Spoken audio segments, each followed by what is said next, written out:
Le système Electricity-Map est conçu comme une plateforme qui va nous permettre, nous humains, de pouvoir s'adapter à la production d'énergie renouvelable et de dire il faut consommer au bon moment si jamais vous voulez avoir de l'électricité qui est verte.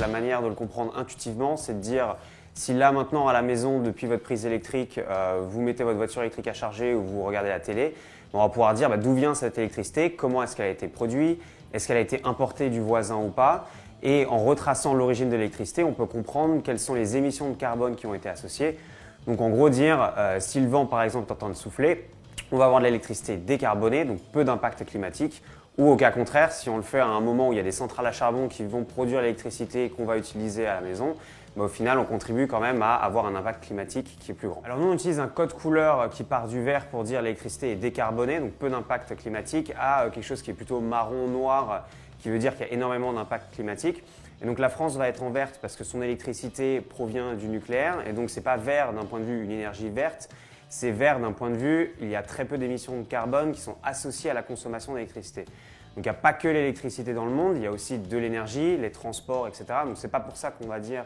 que la France est un pays qui pollue peu, c'est juste sur le point de vue de l'électricité et sur la question du carbone et du changement climatique, la France est en avance. Cet outil a été créé comme un outil pédagogique déjà pour faire prendre conscience du fait qu'on ne choisit pas d'où provient son électricité. Il y a des producteurs qui vont produire de l'électricité, elle est injectée sur le réseau et tout ce qu'on peut faire en tant que personne au final c'est de la consommer sur le réseau, donc on hérite un peu de l'électricité qui est injectée sur le réseau.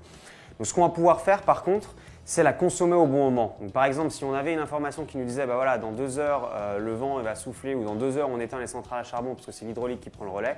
peut-être que c'est dans 2 heures qu'il faudrait charger sa voiture électrique, lancer son lave-vaisselle. Et l'idée, c'est pas forcément que nous, en tant que personne, on prenne des décisions directement, c'est plutôt qu'on ait un système intelligent, une voiture électrique intelligente qui charge au bon moment directement.